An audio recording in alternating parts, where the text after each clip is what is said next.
So one of the things that our dev, I spoke to him a couple of months ago when Richard put out one of his tweets about the new clients. I asked him what to look for in terms of when testnet would actually be going live, V3. And he clearly stated, obviously the 4 clients need to be completed. And then the endpoints need to be tweaked. So the Explorer need to be tweaked to, obviously accommodate and reflect the new inflation and supply amount. So Richard tweeted out the other day about his 4 clients and then gave us a preview of the UI. So I led down the track that the 4 clients are complete. So V3 is working because he showed us the Explorer and that they're just working on tweaking the UI currently. Yeah. What are your Here's thoughts? one thing, Katie, I noticed earlier today or yesterday. If you look at the Explorer and if you look at the average stake amount in that Explorer per validator, it's like 33 pulse. So that actual Explorer doesn't reflect a 32 million supply. It reflects like an old. So I was like, okay, so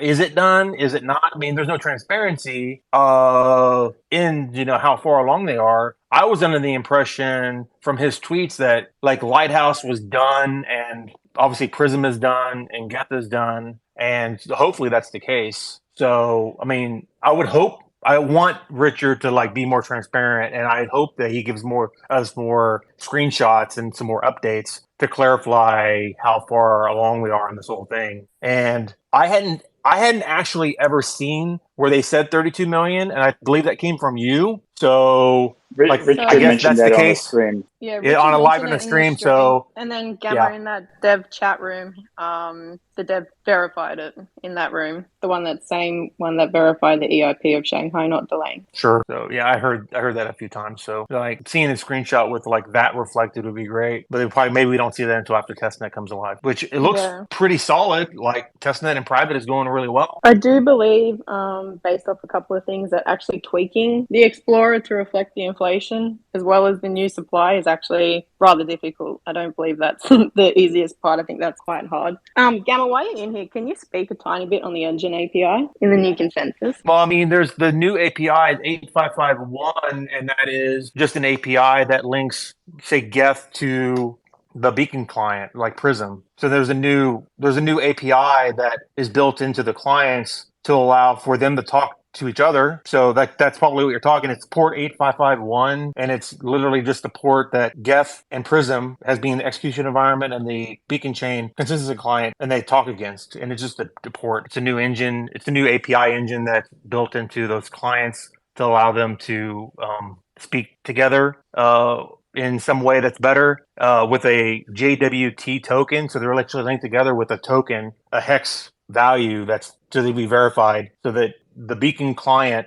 will only talk to the Geth client on the same machine because it was a token, a secret code that allows them to talk to each other over the new API that's port 8551. And that showed up since the merge, basically. I mean, the way the ports you talk to when you're running a node and you're trying to, like the RPC endpoints, which is kind of thing that I do, they're the same ports. I mean, you're effectively talking to Geth or even Aragon for that matter in the same way you were doing before. That hasn't changed. And they did that specifically so that when the merge happened, all the infrastructure that they built over the last 7 years didn't instantly break overnight. So I mean, if that's the engine, if that's the new API that I know about. If unless there's another API that you're referring to. But thank you, yes. Yeah, no problem. Although it's similar to Ethereum, obviously there's going to be some slight differences on how do you start up the Pulse chain versus the Ethereum. Even if I'm using the Prism clone and also the Geth clone, there's slight changes, but they're effectively the same. And then,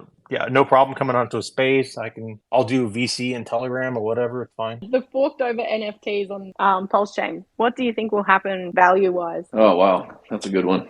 Well, it's a system state copyright. We know that. The NFTs, look, they probably won't have the same value, right? So a Bored Ape's not going to have the same value as a Bored Ape on Pulse Chain. So, and there's certain things that are going to be kind of weird. I think the last Twitter Spaces, somebody had been talking about, like the .eth domains or whatever, the ETH domains. Technically, I guess that's something that would get copied, right? And you can't, and if you own them on both sides, you can't sell that domain to two different people, right? So there's going to be some weird things that are just going to kind of have to get worked out, unless Richard was to somehow kind of turn certain things off. I don't know if he will, but yeah, they won't have the same value, right? So, but still really awesome. I mean, I think it's pretty amazing that we're going to see the NFTs that exist on Ethereum on Pulse Chain. I think that's going to be great for the chain. I think it's going to bring people to Pulse Chain, to trade NFTs because the gas fees, right? We all know it's going to be a cool calling card and bring a lot of adoption. But yeah, they're not going to have the same value, right? We pretty much know that. It's an interesting thing to think about with the NFTs because they have the ability to collude because there's a lot fewer owners, right? So while I agree that they will definitely not be worth the same amount, that's obvious. I think that it's potentially something where you could actually see them actually maintain more value relatively than a lot of other coins. And I think when you think about what's likely to get forked over and what value it's likely to have, there's going to be certain things that just break and are effectively near zero and only have value for people that are trying to scam or kind of just push the price up and down. That's going to be like 90% of things on Ethereum. And then there'll be some things that kind of fork over pretty easily, like Hedron and Hex. I think that they'll have some value, obviously. But the NFTs are interesting because I'm thinking potentially just because they can collude so easily, they can potentially keep their floor price relatively higher than we realize. And also though, there's NFTs on Ethereum that the gas price totally affected the collection, and there's going to be some things that'll actually it could be resurrected on Pulse Chain as far as like a collection. That's kind of like the flip side of it. So there might be some instances where there's an NFT project that isn't working on Ethereum that could work really well on Pulse Chain. So that's kind of the flip side of it too. Yep, and a lot of scams. Right? Because there's going to be a whole complex around trying to get people to buy these worthless coins, that get forked over that have no value effectively, but might have a big brand on Ethereum. Right, and that applies to the NFTs as well. So I imagine that's going to be a big thing. Yeah, what I would actually tell everybody is that we probably don't say this enough is once Pulse Chain's live and your NFTs are there and you're keep a separate wallet for NFTs. Just keep them in a separate wallet from your main Pulse Chain wallet. I definitely recommend just having a separate wallet for NFTs, guys.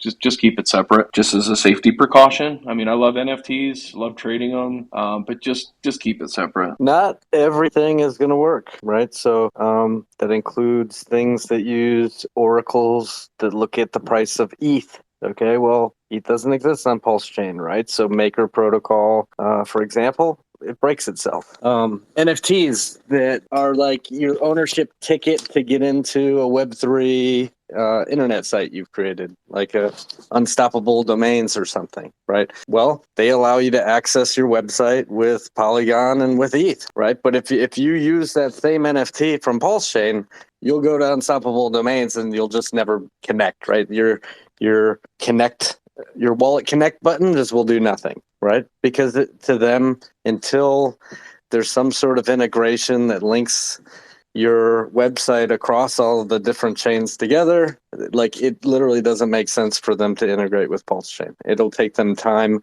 if they're willing to do that. So things do break.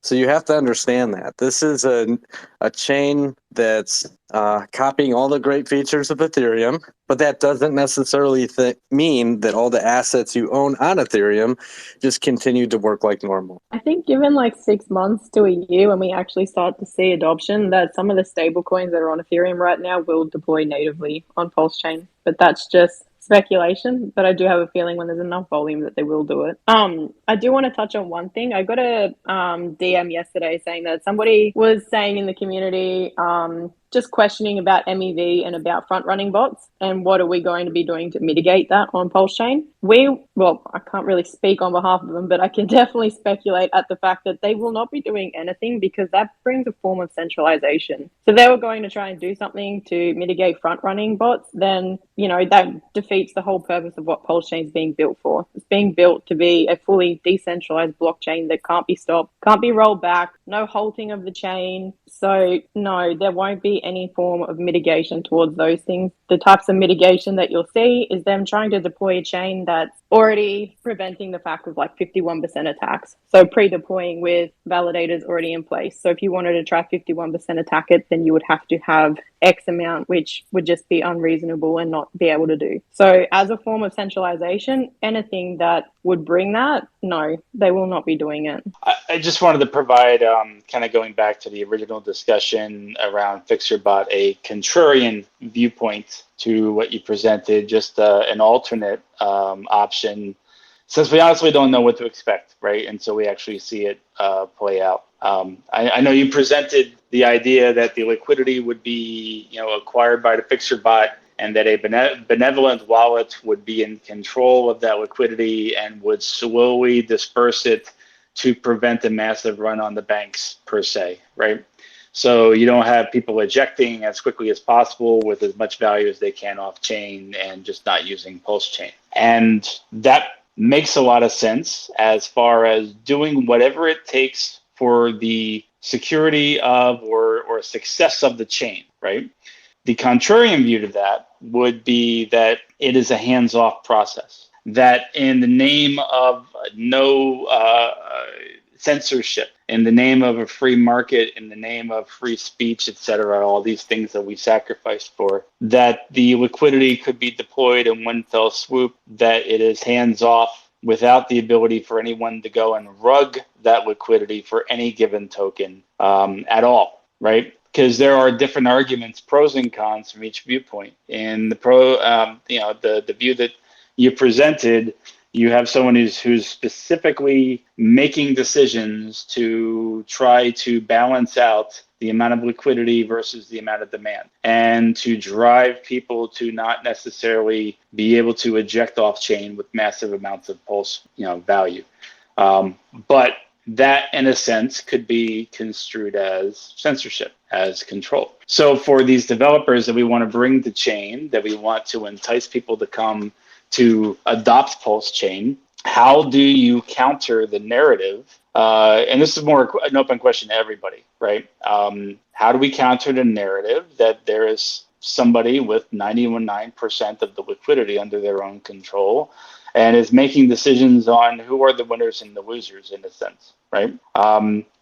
To avoid that type of FUD, maybe everything is deployed at once, maybe it is locked up in the contract, and maybe it is hands off and let the market decide what it wants to support or not support. That allows people to extract value from the network and eject, which is a major negative. But it also counters the argument that someone is monkeying around with the details and making decisions as to when liquidity is deployed and how it is deployed and which tokens actually have liquidity deployed, et cetera, et cetera. So two different views. I'm not saying any one of them is right or wrong.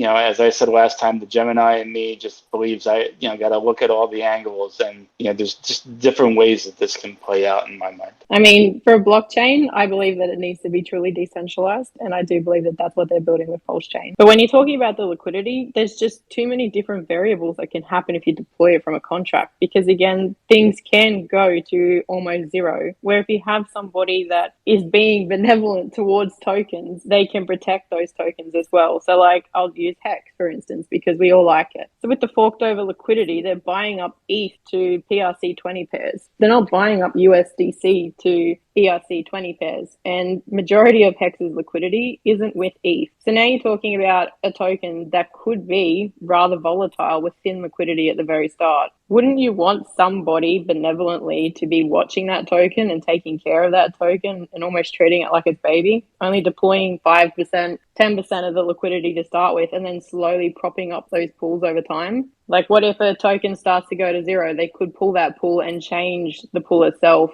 They could pair it with tokens bridged in from ETH. Or if you're deploying from a contract, there's no real fail back unless you have a self-destruct button in that in that smart contract, which has a predetermined wallet address for the tokens to be sent to anyway. So at the end of the day, it's still the same variable at play. I would rather know that somebody is protecting forked over liquidity versus just allowing people to have a run on the bank, as you said, and send a whole bunch of tokens to zero, because that defeats the purpose of the forked over liquidity.